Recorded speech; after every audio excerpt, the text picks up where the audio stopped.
Now we're going to look at a project that was really pretty cool, and it includes burying all the deck demo inside the whole rock feature. It was kind of like a waterfall, a little bit overhang, grotto space, but a cool slide, and a pretty amazing project. So this is so cool going back in time, checking these things out, man. So let's take a look as we shrink my head down and put me to the side over here, and you can see we have the rebar all having been epoxied into the deck area, going all around the area that the project is going to be located at. And these are 20 footers, you can see, because there's a little bit of a bend on the top there.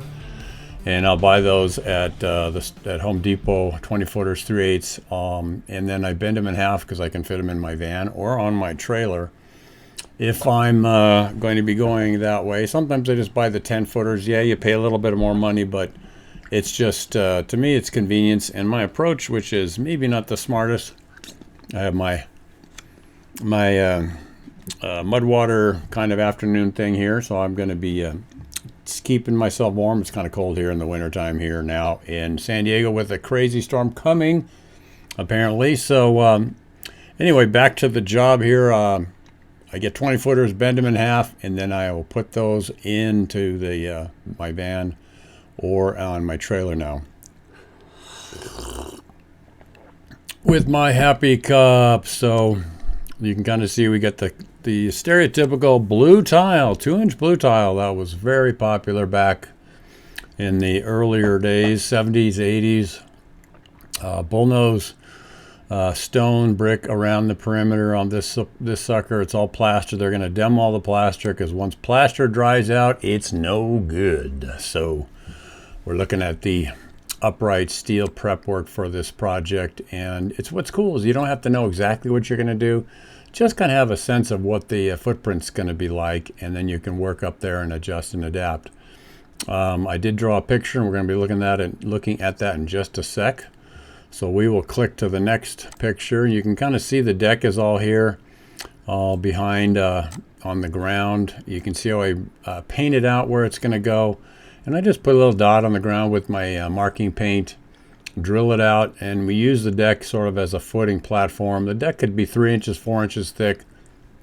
And you can see that it goes out past the concrete, and then that's going to be dug footings in the back there to help support this whole structure. Goes all the way back out to there. A little bit of the preliminary steel's going up there. Again, those bends are in there from the 20 footers that I bend in half and put on a trailer and carry them with me to the job site. And you can see that I'm busting out some of the coping stones around there. Good old bullnose, good solid strategy for building pools back in the day. Very, very common as well with that good old 2-inch blue tile. You can see down here you have the piece of rebar that's sort of holding around the base there. And this is probably 10 years ago in my career. It's very big, very early on during my journey of fake rock construction. We have the skimmer right here in the back, and you want to keep that not covered up, obviously, so the rock work's coming just to the edge, and then they'll be able to finish this whole thing out in whatever fashion they're gonna. I can't remember. We'll discover that together as we move through this. So now we're jumping ahead. There's Daniel, and we have begun making the shape. There's a slide included this project, and you've got the boulders on the sides. All this deck work, you can see the dirt out here. All the deck out there has been jackhammered and busted up into chunks, and we're now just saving the contractor who's doing that work the need to haul all that away, and there's no point in doing it. We just put it right inside the whole structure, and bye-bye, baby. So there's a little bit of a space we've created overhanging. We've got a little diamond lath underneath here you can see, which is kind of cool. I can zoom in on these good pictures. They got good definition. So that's all underneath there. And this will be hand applied to give us our thickness that we need on that. And you do want that coverage. You want to get the steel covered. There's so many jobs that I've been repairing over the years, and they've had diamond lath snug up against the steel without any coverage or adequate coverage on the other side. This was the early part of my career. Nowadays, I just put pegboard, as some of you have seen on my other videos, and then I just encase this. It's super easy. Pegboard goes fast. You can cut it with a cordless saw and or break it and snap it as you prepare the pieces to fit the parts of that puzzle that you want to do. So burlapping again on the inside of structures. Back in the day, I would buy the 90 pounders of concrete. I do not do that anymore. They are too heavy. But I did that for a long time because I guess I was had the vigor and vim of a young man, and I just felt like going for it. And I'd save, I don't know how much you save on a 90-pound bag compared to a 60. But now I don't care. I want to save my back for future use. So saw cut all the way around on the deck before they jackhammered it off, and we're using this sort of as a footing. There's the back of it now. Look at that, all that deck stuff. I'll zoom in a little bit here and get a closer look. These are just puzzle pieces, and you kind of stack them in a way that gives you some obvious places for some stairs to go on up onto the top of that thing. And so, yeah, we've got this whole project. It's going to be on the ground here, steel from the decks mixed in with this, shotcreting going everywhere, and filling up rocks and boulders with rubble. I've done that many times in the past, and so it's a nice way to take care of some of the mess. There you can see more of the deck has been fully removed. So we can zoom in a little bit, and we're just seeing the shapes a little bit laid out there. We're going to be pre-pouring, as we will see shortly. Okay, here is the drawing that I made, and there was a plan we'll see in a sec that sort of gave me some reference, a plan view from the Pool Builder. And this is the sketch I did. And again, I've got that new course out on how to draw faux rock projects for beginners. Plus, it tells you how to do this if you want to learn how to do that. But again, this is very simple, rudimentary approach to representing what you want to build for your customer. Getting a little bit of a sense of how to draw perspective views is very important, and you just want enough to get them the idea of what you're making. You don't need to detail out everything everywhere. Satellite stone here, satellite stone here. There'll be steps maybe going up in the back, and this is just an initial layout of the job that we're doing here. So we'll bump forward, and they were talking about putting a grove of fruit trees. Again, these are very rudimentary little fuzz balls of green. Yeah, they're pretty cute, those little fuzz balls. But again, this is the kind of drawings that was able to get me the work that I did for over the years. And I used this plan, which was their drawing from the Pool Builder, I think, unless they had an architect who was doing something beyond just the pool, because they've got the landscaping all figured out here. I guess, yeah, there's an orchard, so that was where I made those little green fuzz balls. The pool you can kind of see here, the slide, and that's just the original rough approximate doodle by the client. I don't know if I added those on there or not, but I think I might have, because I'm pricing those out. You can see back in the day, the price for a small rock, which is 2x2x3 or 2x2x2, would be like $300. Mediums, 1 to 4, those are all just satellites. You want to get rock work scattered around the yard. It looks better that way. It looks like the whole design was originally built to accommodate that sort of thing. So that's a good way to look at it. Okay, now we have got things almost ready for shotcrete. You can see pre-poured concrete on the weir. That's the edge that falls into a pool or off a waterfall. That's called the weir. I learned that when I started doing this stuff. Pre-pour a lot of times on the top of the rocks, and if there's stairs, I like to do that so that when you're walking around and we're doing the big shotcrete crazy day, we've got a solid foundation, because sometimes the weight of the concrete can push through the burlap and break it. All this area has been pre-poured. That also stabilizes the whole structure. You've got the feed pipe right up here in the corner, and that's going to be providing water for the slide. And yeah, I guess that's how I did it this time. It looks like probably a 90-degree elbow going down that would fill up a little trough and then dump down into the slide. Those are the supply pipes, 2-inch feed line PVC pipes, Schedule 40. They're stronger and better, so you want to use good solid pipes. No point in getting the thin stuff. That's just not a wise move. Now I'll move my little fuzzy head over here. So mixing, I got a little mixer here. The one I got, they're now like 460 or 450, but These little mixers, I think it was called Imer, I-M-E-R mixers. Now they were bought out or someone else is building them, making those. They're the same exact construction, same motors. It looks the same, but got a new one recently and it was over $400, I'm pretty sure, $396. Might even, I have seen $400 or whatever. So we've got our prep work here prior to shotcrete. We'll take a few more close looks at this. This rock's all the way filled with rubble, so I don't even have to worry about burlap or chicken wire really on the steeper portions.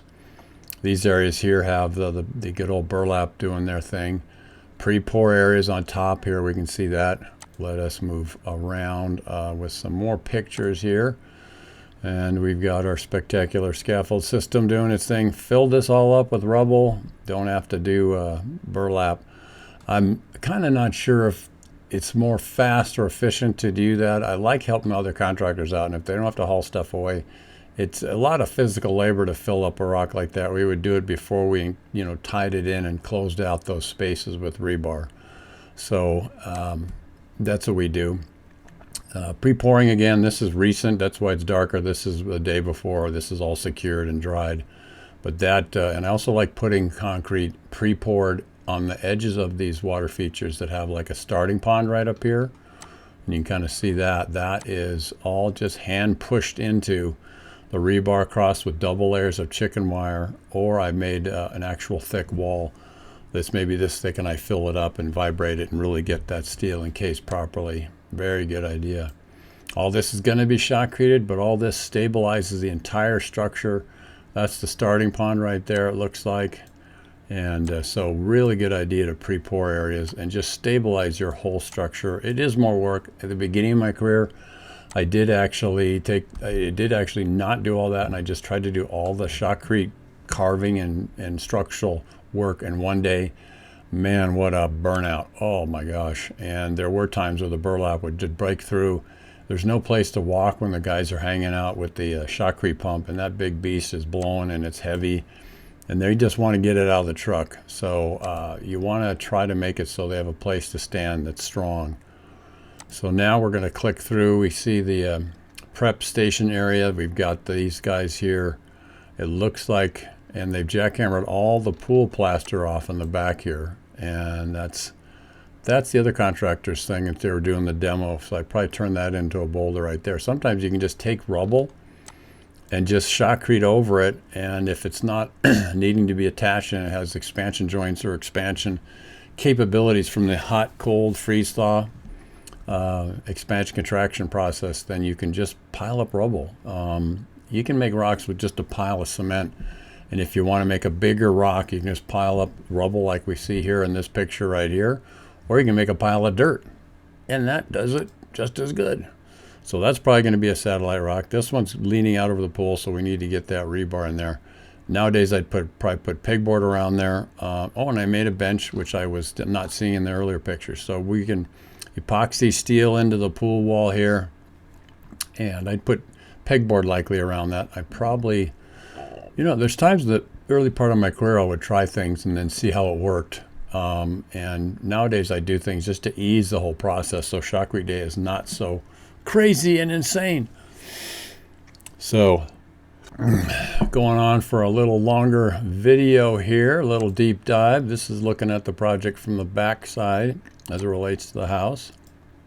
Looks like they have a yard here where they were just really going to do the whole thing, landscaping, making everything awesome. And so we're just seeing this prep work here for our water feature. We have shotcreted it, and you can see that did turn into a boulder over there.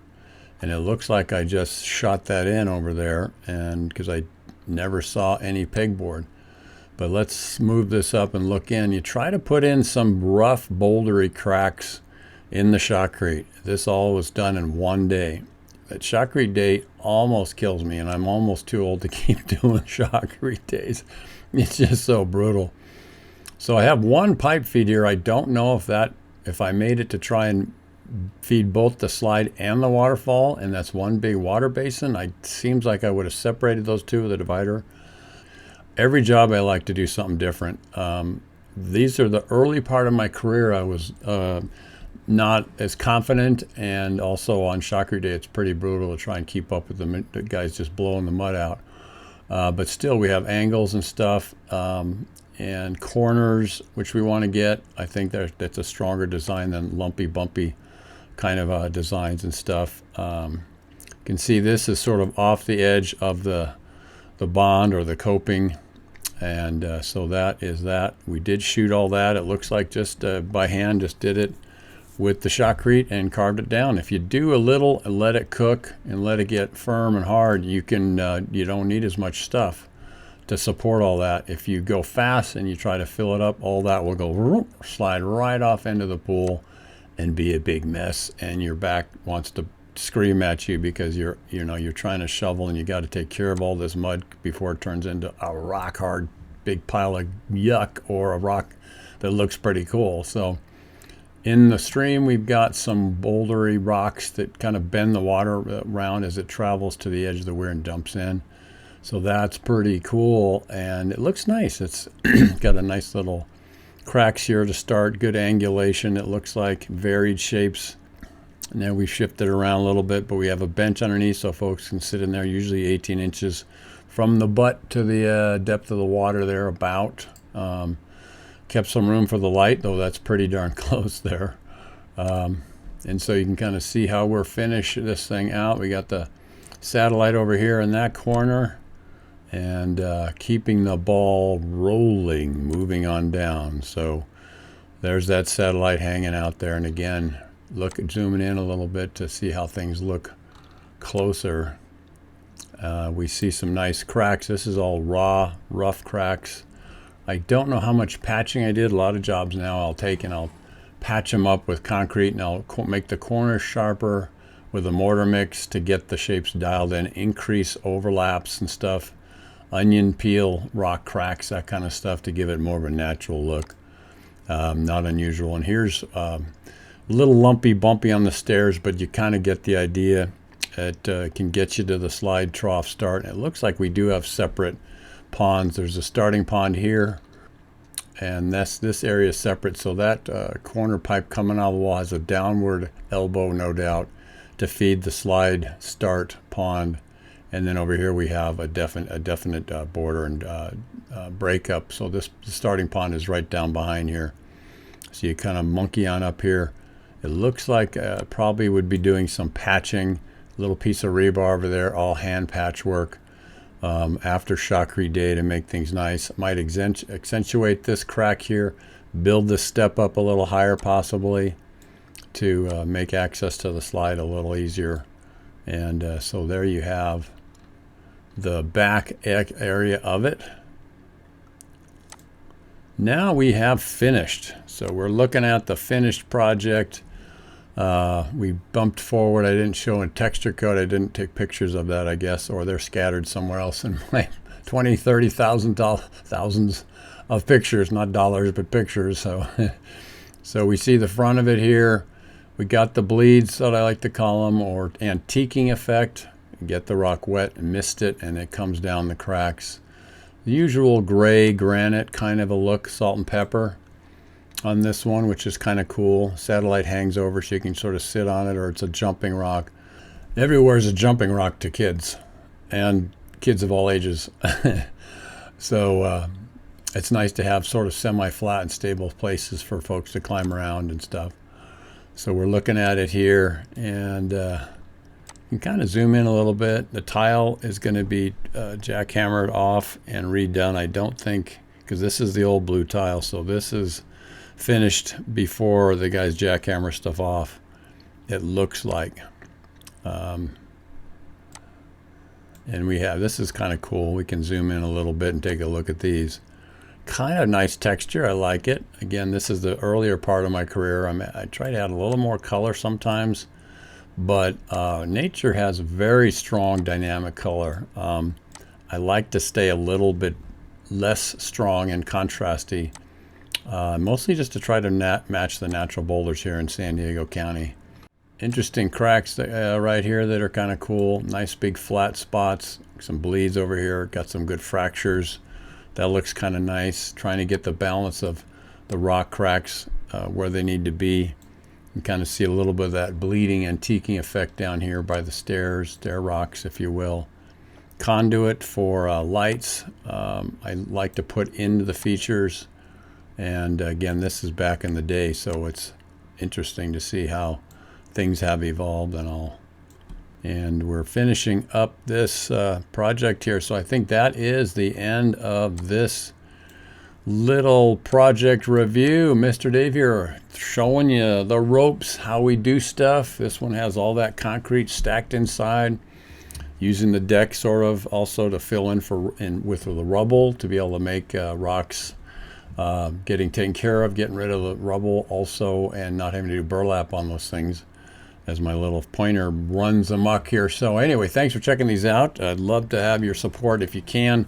Become a member, Rockin' On member at podia.com, davehenderson.podia.com. That's just $10 a month. That helps keep me going to put together and take the time to put these things together. Would love your support there. Become a Rockin' On member. That would be awesome. I really appreciate it. Also, sharing videos and stuff about this is fun and keeps me inspired. And I've got other courses and stuff you can check out, and lots of free things too at my Podia site, davehenderson.podia.com. So anyways, love all you guys out there following my stuff. Love your feedback, your prayers when I've been sick in the past. As some of you know, if you follow me and see all the amazing, not so fun journeys I've been through. But anyway, I appreciate your prayers and your thoughts. And your questions are always wonderful. And I love stuff that's creative. Anything that's adding beauty to the world is pretty amazing. And to be able to take a blank slate of space and fill it in with things that look like they've been there for thousands of years is a pretty darn cool thing, I would say.